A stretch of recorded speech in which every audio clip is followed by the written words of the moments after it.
ఏంటి జమీందార్ గారు పొద్దునే రిజిస్టర్ ఆఫీస్కి వచ్చారు? నువ్వు అడిగిన స్థలాన్ని వేద పాఠశాల పేరుతో రిజిస్ట్రేషన్ చేసి వస్తున్నాను. ఏమండి మీకేమైనా మతిపోయిందా? ఆ ఏరియాలో గజం భూమి 100 రూపాయలు కూడా చేయదు. 10,000 ఇస్తానన్నాను.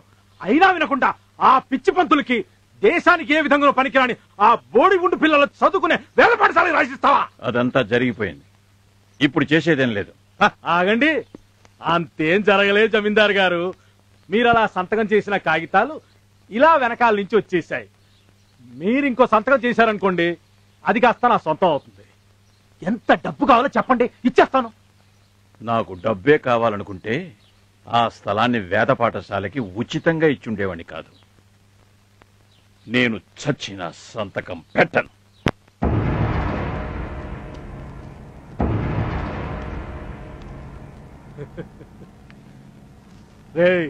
ఏసేంట్రా?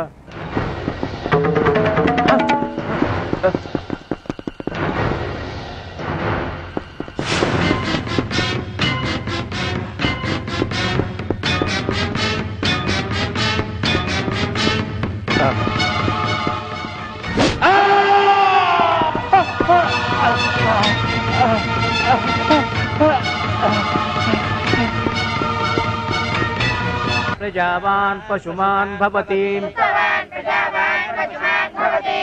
य एवं वेद योपामायतनं वेद।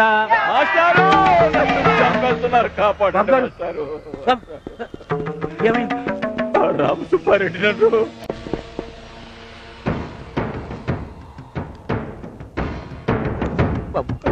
దండం పెట్టాను. అయినా చేయకండి.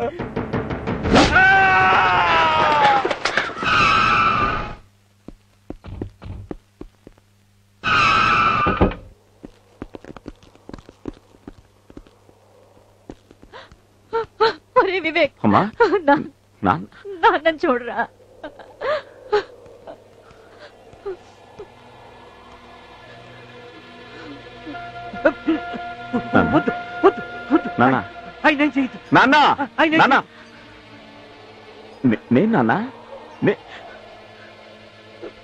నీకు తెలుసురా, మన జమీందార్ గారికి లేరు. ఏమైంది నాన్న?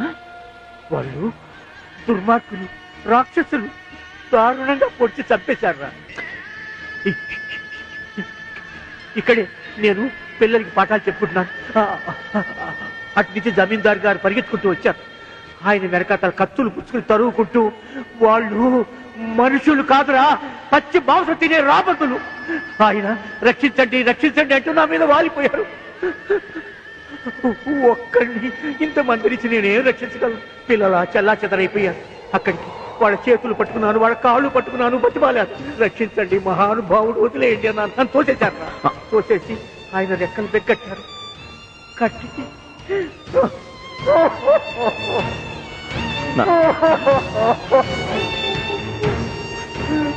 ఆయన్ని దారుణంగా చంపేశారు. కొన ఊపిరితో ఆయన కొట్టాడుకుంటూ రక్తసిక్తంగా ఉన్న చేతులు దాచి నన్ను రక్షించవయ్యా, నన్ను ఆసుపత్రికి తీసుకెళ్ళు, నన్ను బతికించమని బతిమాలాడు. ఆయన పట్టుకుని అటు వచ్చేపోయే మనుషుల్ని, ఆ లారీల్ని, ఆ బస్సుల్ని అందరినీ అడిగాను, ప్రార్థించాను. ఎవ్వరు నా మాట ఖాతరు చేయలేదు, నా అర్థం చేసుకోలేదు. ఆఖరి ఆకాశాన్ని అడిగాను, నేలను అడిగాను, గాలిని అడిగాను. ఈ పంచభూతాలన్నింటిలోనూ మొరబెట్టుకున్నాను. ఏమీ ప్రయోజనం లేకపోయింది.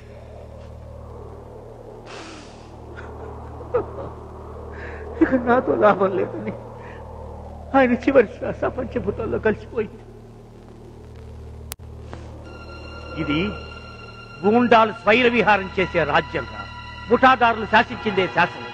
న్యాయం ధర్మం నశించిపోయాయి. మానవత మంచితనం మట్టి కలిసిపోయాయి. సమాజం కూలిపోయింది. ఎక్కడో ఎప్పుడో ఎవరో ఒకళ్ళు పుట్టాలి. ఈ కాలుష్యాన్ని కల్మషాన్ని కడిగియాలి. మనిషి రూపంలో ఉన్న రాక్షసులకి సమాధి కట్టాలి. అప్పటి వరకు ముక్తి లేదు, మోక్షం లేదురా.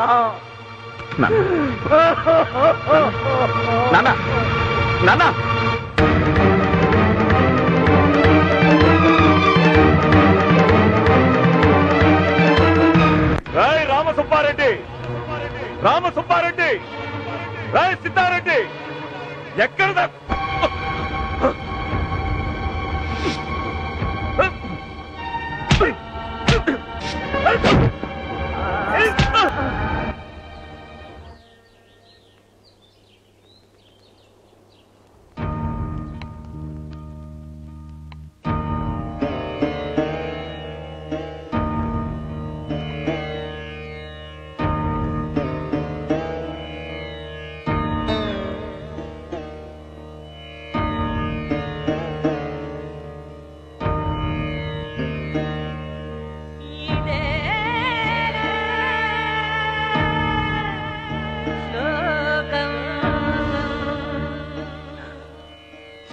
నమస్కారం నమస్కారం నమస్కారం నమస్కారం నమస్కారం. మీ కాళ్ళు పట్టుకుంటాను.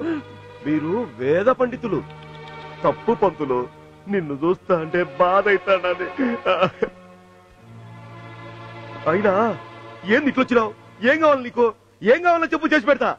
దయచేసి మా అబ్బాయిని వదిలిపెట్టండి. ఇంత ఎవరు నీ కొడుకో? ఆ సెల్లో ఉన్నాడు. ఎవరు? ఈ చిన్న పంతులా? అయ్యో, అయితే ఇచ్చిపెట్టేసినట్టే పో. సంతోషంగా నాకు సంతోషంగా ఉన్నది. ఏరా అయినా పంతులో, ఆ రామసుబారెడ్డితో నీకెందుకు చెప్పు? ఆయన పేపర్ లేదా ఆయనకి ఇచ్చేసి ఆయన స్థలం ఖాళీ చేసి వెళ్ళిపోతే నిన్ను అడిగేవాళ్ళు లేడు, పట్టించుకునేవాళ్ళు లేడు. ఏమంటావు? అట్టగేనా? అయితే నీ ఇంట్లో సామాన్ తీసుకుపోయేదానికి లారీ పోట వాటి ముందు మా అబ్బాయిని వదిలిపెట్టండి. అట్టగే పంతులు. 301 చిన్న పంతులు తీసుకురాయ్యా. ఏందయ్యా అట్లా చూస్తాడావో? ఆ చిన్న పంతుల దగ్గర సంతకం తీసుకొని పంపించేయి. ఓకేనా?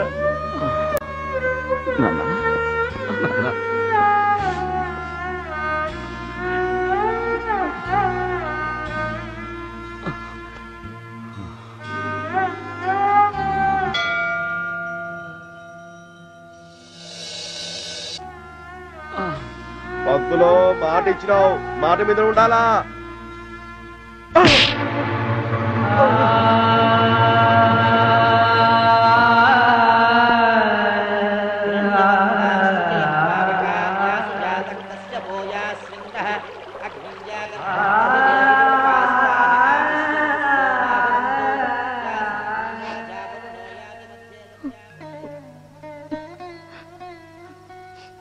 నేను డాక్టర్ని కలిసి వీడి గురించి మాట్లాడాను. జాగ్రత్తగా ప్రయాణం చేస్తే మరేం పర్వాలేదన్నారు. నువ్వు ఈలోగా సామాన్ సర్దేస్తే ఉన్నట్టుండి ఎక్కడికి నాన్న ఈ ప్రయాణం? ఈ ఊరిని, ఈ మనుషుల్ని వదిలి వెళ్ళిపోతున్నావు. ఆ గోదావరిని, ఇంటిని శాశ్వతంగా మర్చిపోతున్నావు. అంతకంటే నన్ను శాశ్వతంగా మర్చిపోలేరమ్మా? వద్దురా, జరిగిన శుభాలు చాలు. మీ నాన్నగారు చెప్పినట్టు మనం ఈ ఊరు వదిలి వెళ్ళిపోవడం అందరికీ శ్రేయస్కరం, శుభం. అమ్మా, పోలీస్ స్టేషన్లో నాన్న నా కోసం తన ఆత్మగౌరవాన్ని తాకట్టు పెట్టినప్పుడే సగం చచ్చిపోయాను. ఈనాడు ఆయన తన ప్రాణానికి ప్రాణంగా చూసుకుంటున్న ఈ వేద పాఠశాలని, ఈ పిల్లల్ని ఎలాగైనా నన్ను దక్కించుకోవడానికి పణంగా పెట్టడం చూసిన తర్వాత కూడా నేనింకా బతికుండగలనా అమ్మా? వీల్లేదమ్మా. ఈ గోదావరిని ఎవ్వరూ ఎలా కదపలేరు, ఈ ఇంటిని మన నుండి ఎవ్వరూ కదపలేరు. ఇక్కడ రోజు వినిపించే వేద ఘోష ఏనాటికి మూగపోదు. పోనివ్వను. నమస్కారం పెద్ద పంతులు. అయ్యో పాపం, బిడ్డ పప్పప్పు అయిపోయాడు. కడుపు తరుక్కుపోతుంది. చాలా సంతోషంగా ఉంది మీరు ఈ స్థలం నాకు సొంతం చేస్తున్నందుకు. ఇవాళ దశమి. ఆ కాగితాలేవో ఇప్పించేస్తే ఏం బిడ్డ? అలాగే నాన్న, ఆ కాగితాలు వాడి చేతికిస్తే నా మీదొట్టే. నాన్న, మళ్ళీ చెప్తున్నాను, ఈ స్థలం అన్యాక్రాంతం చేస్తే నన్ను చప్పుకు తిన్నట్టే. ఏం బిడ్డ, ఇలా ఒట్లో గిట్లు పెట్టి ఆ పిచ్చ లాకింగ్ లో పెట్టావో, ఈ స్థలంతో పాటు మీ అమ్మని, నీ అయ్యని కూడా నా సొంతం చేసుకుంటా. తీసుకురా కాగితాలు.